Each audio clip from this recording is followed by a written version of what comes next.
Ladies and gentlemen of the viewers from the Northwestern Central Railroad, I know I said before that I would stop buying trains, but God, I couldn't help myself. I bought one more train that literally in my entire collecting, this is the biggest engine I've ever bought, and oh my God, I can't believe I got it.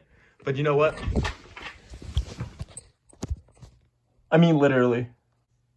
So yeah, I make this video pretty much saying that, okay, you gotta make a little money, you gotta spend money to make money. And this is literally the best definition I could come up with. This is a off-brand, third-party Chinese bootleg. I guess the best way to describe it is a train set in like big air quotes, because yes, technically this is a train, but I want to classify it as a train set, mainly because of how crap this is. But yeah, this is what we're dealing with today. I literally, no joke, I found this at an estate sale for $2. Seller said 20. Got it to 15. So yeah, that's life for you. I think I paid a little bit too much for this, but you know, that's just me. So I paid, what I got was a massive box for all this. Not the actual box. A remote control that goes with the engine. An engine, a tender. I'm assuming that's a gondola, wood-sided boxcar, and a caboose. I think it was like maybe, from all this curved track here, I believe this is 16 pieces of curved track, and I got 12 straights. I have no space for the straights, so I'm just, for demonstration purposes, I'll be just running this with the curves that I was given for it. This engine, I'm not even going to go into crazy detail. So you got 4 function on here: forward, stop, backwards, and the sound button. I'll do the sound button last because that lasts a long time, but let's roll the train over here and we'll go over details. Alright, so this is here's the engine here. It's a very basic American style steamer. Something like maybe from the early 1800s, maybe almost 1900s. Looking at it, it's a train. That's all I can say about it. It's nothing special. It's just a very poorly made plastic train with plastic wheels, probably plastic gearing inside. This is the stuff that you find at like Costco for $40 with the whole set, or maybe sometimes I've seen these at Goodwill for $10. Not even new, not even used yet, like missed. Because there's just no market for this stuff. Like, nobody's gonna go out and willingly say, I'm gonna buy myself a crappy ass G-scale train for my kids to play with and then eventually break because it's too plasticky. But yeah, let's move along this quickly because I really don't care about this thing. I'm just here to make some money, and also guys, for an okay price. Here's a tender. There's a tether here connected to the engine, so then you could be able to put some sounds into this thing. Literally, the only thing that I hate about this is I have to put down a second mortgage on my house for the amount of goddamn batteries I have to use for this thing. This thing takes 6 C-cell batteries and 1 9-volt for the goddamn remote. Find that a scam? I do. Moving a lot wrong here. Just clip that back on. Oh yeah, there's a little guy here shoveling coal. This is not little though. Next car we got gondola. I mean, what I find really weird is that even though these are 4-wheel trucks on these cars, the trucks pivot on themselves, which makes this a lot more weirder. It's like, why would you do that?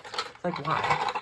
Also, this is full of glitter. No, it's crap. This is bottom of the barrel if you want to get started in railroading. You gotta start somewhere though. Next we got is the ATSF boxcar here, wood-sided.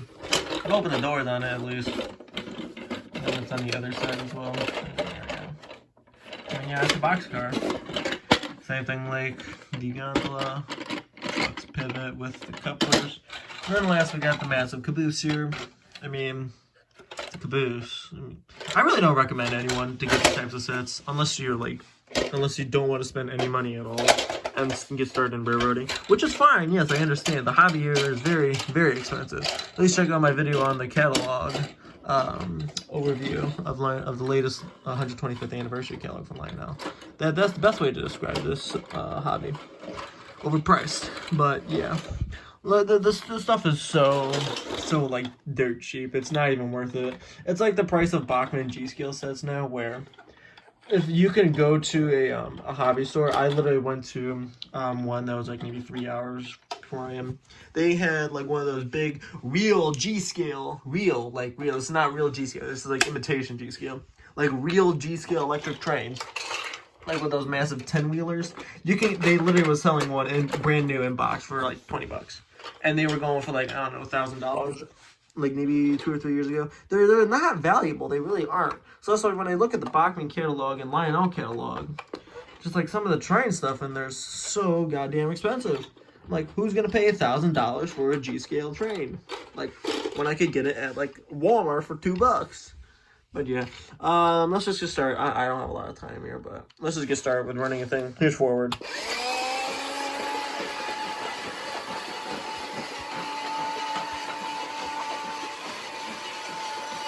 Here's stop. There is a major delay on relay for pushing these buttons. Here's reverse.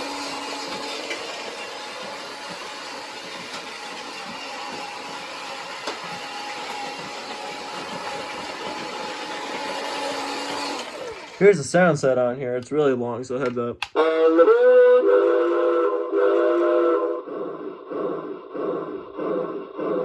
Let's just run it.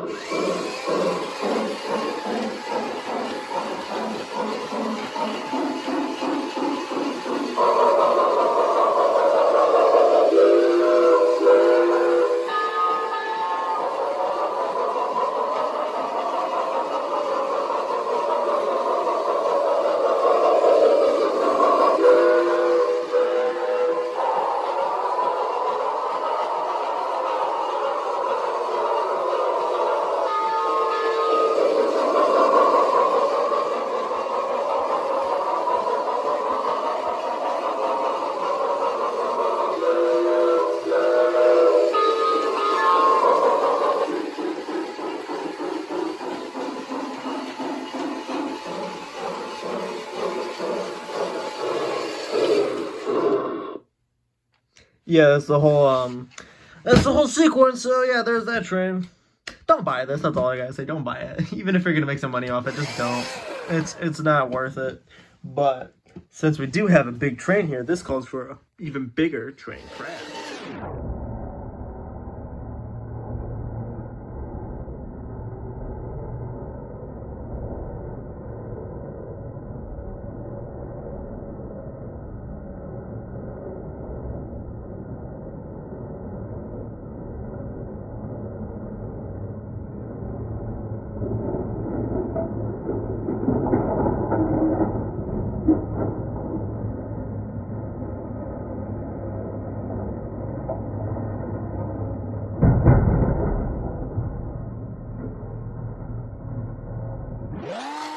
Wow, what an amazing train crash it was. So now, I'm done talking about this junk here. What we're going to talk about is actually layout update. So remember before when I was doing the 785 servicing, I was talking about saying I was doing layout construction. And this is what I was talking about. I added a third loop under the layout. Just mainly for my my pre-war and March trains that I had. And by pre-war, I mean my 1688 that I have. And these things can't run on fast track, so I was like, I need to give them the proper treatment that they deserve. A full-blown separate layout for them. So yeah, this is what I got. Something really small here. It's just like a little oval over here. Not oval, like a... No. It could be an oval, it depends. So just got a simple loop there. Then we have a main straightaway starting from that corner. All the way down to the other side of the table, looping around, and then coming back around, back to the transformer. I did learn some, actually some pretty good life lessons from this. Electricity bad, electricity can hurt you, and I set up 2 extra wire points. I have my main connection here with my big old jumper cables here, connected to track supply. I'm like, well, you know, that's not, that does give me some dead spots on the track, so I added a second one. Over here, this is way more finicky. I literally just pried open the track and just squeezed these wires in between them just so it would work. And so I got this little Frankenstein concoction going up here with 4 wires here going into 2 leads on the transformer for ground and common. But yeah, just quick little run session for the marks. I don't even know. I think it's supposed to be an Alco, FA, or PA. Doesn't matter which one, but they call it like a different model for some reason. I don't know why. But let's just get going.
alright, that's gonna wrap it up for today's video. I just wanted to do like a quick little video over the G-Scale stuff that I bought that I will eventually sell to make a profit off it.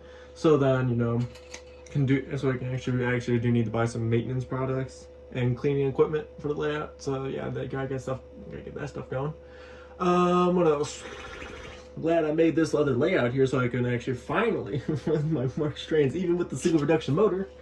And yeah, that's about it. Just a pretty relaxed video. Just nothing I got nothing too much going on, but hey, I wanted to make this just to be like, I got some cool stuff I wanted to show and make a quick update. So yeah, I still do not recommend anyone getting this plastic G-Scale stuff. This is biohazard on the planet, on the face of the earth, because, you know. But yeah, I just don't think anyone should buy it. It's not good, not good quality, not worth anyone's I guess attention. But if you really want it, then I don't know, man. Do what you want to do. That's all I have to say. But with that, that's gonna wrap it up for today's video. Like, comment, subscribe, hit the bell icon, share it with your friends, all that sort of jazzy stuff. Oh my god, this damn caboose will not stay up. Also, I just realized there's no magnets in this thing. No, not magnets. There's no metal plates. So all this is just straight plastic with no counterweights to keep the damn cars on the track. Because they're, my god, they are so wobbly. Especially the damn caboose. But yeah, that's going to wrap it up for today. This is the Northwestern Central Railroad signing off. Have a very nice day.